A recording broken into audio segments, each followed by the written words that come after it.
Merry Christmas to all of you celebrating and a prosperous New Year's to everyone watching me from any part of the world. So guys, I have good news. On today's episode of Yettysplash, we're going to be talking about the health and care visa, those that will be affected by it and those that will not be affected by the changes and the new policy. I'm super excited because recently the UK government published what we call a fact sheet on net migration issues. So this fact sheet sort of have like an explanation on those that will be affected by the policy going forward, those that will not be affected, those that can still switch with their dependent, and those that even though they have dependents in the UK, they will not still be able to allow their dependents to stay in the UK. Like, it's a whole lot, guys. So that is what I'm bringing to you on today's episode of Yettysplash. A clear explanation as to the health and care visa and all the policy, all the changes surrounding it, and especially to let you know those that would be affected and those that would not be affected. I've received lots of DM. I've seen all your questions, and I hope that this video clarifies it. So if it interests you, don't go anywhere.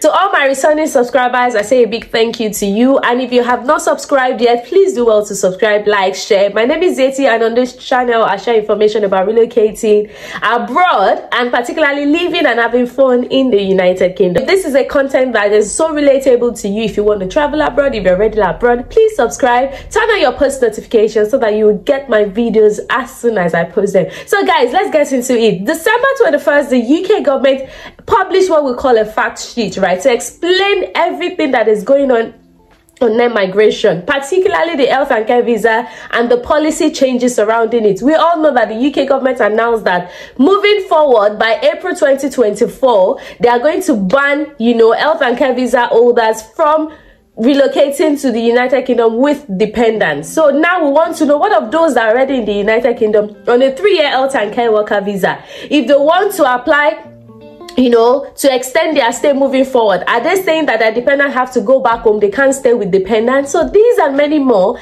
are the things that I'll be sharing in this video and be clarifying in this video. Also, there's a scenario someone sent to me, online, where the person said, oh, I came into the UK as a student with my dependent. So are you saying that moving forward, if my dependent wants to switch, or can my dependent even switch? And even if my dependent can switch, if they want to switch, would I still be able to be their dependent, or I have to go back home? Because we also know that students can no longer switch their visa while they are studying. So it's a lot happening, and I'm glad that the UK government brought out this fact sheet to clarify all of this. So I'll explaining all of this in details. Don't go anywhere. In this particular video, I'm only focusing on the health and care visa.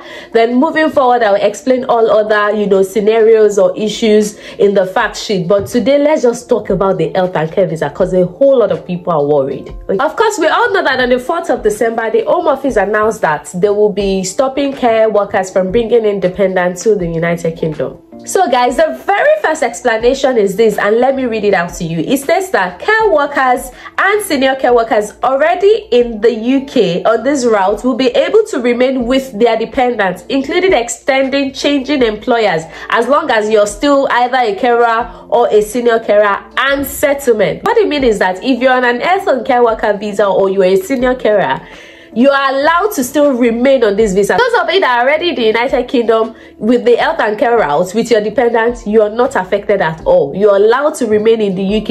And that's not even the end. You're allowed to extend your stay, including extending your stay. So if you have 3 years health and care worker visa, or even 1 year health and care worker visa, currently in the United Kingdom, and you want to extend, you will still be able to extend your stay, apply for another job that will give you maybe 4 years, and still remain with your dependent. So your dependent did not have to go back home, as long as before this policy started, you're already on the health and care visa. That is 2. And then they said including changing employers. So if you want to change your employer, maybe you're working for a care home and then you want to go into the NHS, you're allowed to do this. You're still able to add your dependents while you probably move to then work as a carer with the NHS. So it's so amazing to finally clarify that those are already in the UK, whether you want to extend your visa or whether you want to change your employer, you are not affected by this rule. As long as you're already in the UK as a carer, the can still remain with you. Maybe you've been issued a 3 years COS. So once you want to extend it, your dependent don't have to leave the UK because of the new policy, because then by 3 years from now, the new policy will have taken effect, but you can still bring, you can still reapply for your dependents as well. They don't have to leave the United Kingdom. So I hope this really clarifies it. You don't have to be frightened again if you're in the United Kingdom. As long as you're in the UK, before the policy started with your dependents, then you're allowed to, you know, remain in the UK with them. You're allowed to extend your visa with them, and you're also allowed to change employers and still include your dependents, which is amazing. Okay guys, let's go to the second clarification. So it states that when a care worker or senior care worker is in the routes before the immigration rules change, but has not yet brought dependents, they will be allowed to bring in dependent during their sponsorship on this visa. Guys, now let's clarify this. If you're in the UK already and you've been granted an health and care worker visa, maybe before April next year, either you're currently in the UK or maybe by January you're able to get health and care visa job with sponsorship, and you didn't come in to the UK with your dependents, even after the policy has taken effect, you're still able to bring in your dependent on that visa later on, as long as you applied before April. Well, the law is going to take effect. I've said this to a lot of people in my DM, but they keep saying no. I'm so glad they've been able to clarify this now. So if you have not brought in your dependent before April, when the rule will change, you can still bring in your dependent anytime. You're still allowed to bring in your dependent during your sponsorship on that visa. So if you've been granted like 4, 5 years or 3 years or even 2 years health and care worker visa, as long as you've been granted this visa before the immigration rule changes, you are allowed to bring in your dependents. So those of you that have gotten your visa and then you want to pack all your 5 families, you can relax and chill, because it's really not that easy. You can come into the UK first, settle down, check the environment, and then invite your family when you're well settled and when you're ready for them to also come into the United Kingdom. I hope this clarifies that as well. So the fourth one has to do with people that are in the UK on another route. So let's read this. It says individuals who are in the UK on other routes, including where the route permits dependents, who switch into the care visa as a care worker or senior care worker after this date, will not be able to stay with or bring over dependents. Guys, now this is some sort of bad news in between. So they are saying that if you're already in the UK with your dependents, right? So let me give you a typical example. You're an international student in the UK. You came in when you are, eligible to bring in dependent. You're already here with your dependent. Maybe you even, switched your visa to the graduate visa, and then your dependent is still on that graduate visa with you as well. And you now got an health and care job.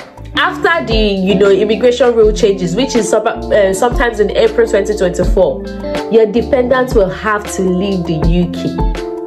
That is it. Like, your dependents will have to leave the UK. You can't bring them in, and your dependent will no longer be able to stay in the United Kingdom or switch to another independent visa of their own.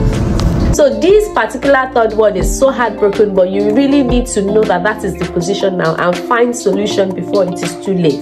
If you're a student in the United Kingdom now, and then your studies will finish sometimes in September 2024, if you should finish your studies by September 2024 and you then get the health and care, visa by September 2024, what that means is that your dependents, either your husband or your children or your wife or your children that are in the UK, would have to leave the United Kingdom. They cannot stay on that visa again. But what you can do, however, is to allow your dependents switch to this visa before April 2024. Then once your dependents switch to this visa, then you will be able to join them at the end of your studies. I don't know if this makes sense, but what they are trying to say, or the third fact they are trying to explain to us, is that if you are in the UK on a route that accepts dependents, once you switch to health and care visa after April 2024, your dependents will still no longer be able to stay with you, and you can't bring in dependents from that time. So I really hope this also clarifies every questions you might have relating to that scenario. So this last one has to do with care providers, right? Those that are actually issuing out the COS. We all know that they've brought in the rule that say only, CQC firms will be allowed to sponsor the people. So what of those that were not on the CQC firm before? This is what they have to say. They say care providers who were sponsoring workers in exclusively non-regulated activities and therefore not required to be registered with the CQC before the rules change, should be able to continue to sponsor these workers, including for extensions to their visa on those terms, but not hire new ones. So if you've gotten your your visa from an agency that is not recognized or registered by CQC, then you're fine. You have nothing to worry about. They can even extend your visa for you if they've issued you 3 years before. You're still fine. But as long as these care firms don't hire new ones, then those that they've already hired, it's okay to work with them. So these are the 4 major changes or 4 major clarifications that the UK government have published with regards to the health and care visa. So I'm going to put a link to this fact sheet in the description box below, so that if anyone is interested, you can just read through for proper understanding. And also, please let me know if you have further questions, so that I'm more than happy to clarify this. And lastly, I need to say I am not an immigration solicitor. This is not an immigration advice. I'm just here to let you know and to just give you explanation based on my own residual knowledge. Okay, so guys, please, I think this is my last video for the year. It's been an amazing year. Thank you to all my 7,000 subscribers on YouTube. I promise you all consistency moving into year 2024, and I hope God bless all of you, granting your heart desire. It's an amazing 2023, amazing journey with you guys, and I hope we do more in 2024. So don't forget to like, subscribe, share, and I still remain your one and only baby girl Yetty. Stay blessed. Bye guys.